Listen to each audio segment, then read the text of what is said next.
Hello అండి, అందరికీ నమస్కారం. అందరూ బాగున్నారా? ఇదేంటంటే బీర్దానా అంటండి. అంటే నాకు ఏంటో తెలియట్లేదు కానీ మాకు ఈ దానా గురించి అండి ఒక నెల 15 రోజుల నుంచే తెలుసు. ఎందుకంటే మా ఊర్లో అందరూ పోయించుకుంటారంటండి ఇది.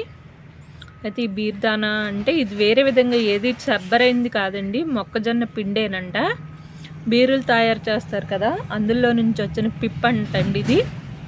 అయితే ఈ దానా కానీ తీసుకెళ్ళి గేదెలకి ఇస్తే, నిజంగా చెప్తున్నానండి, నాకు గేదెల గురించి కానీ గేదె మేతల గురించి కానీ ఏమీ తెలీదు. కానీ ఈ దానా వేసాక మా గేదె పాలు చాలా పలసగా ఉండేవండి, కానీ ఎన్న శాతం బాగా వచ్చేదనమాట.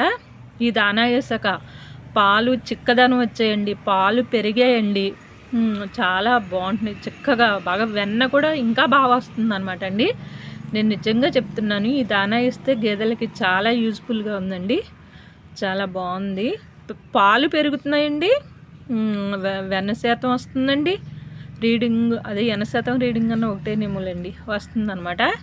ఇదంటే ఇలాగా బకెట్లో కిలో వచ్చి ఎంతో అన్నారండి, 50 కిలోలు అయితేనే పోస్తారంట, ఇంకా తక్కువైతే పోయిరంట.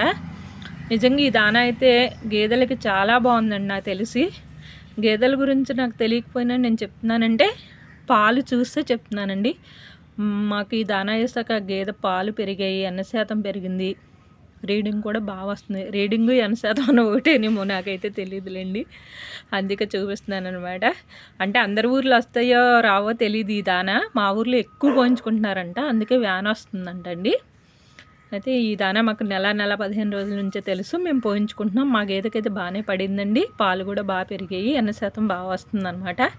ఎవరికైనా యూజ్ఫుల్ అయితే పోయించుకుంటారని చెప్తున్నాను అనమాట అండి.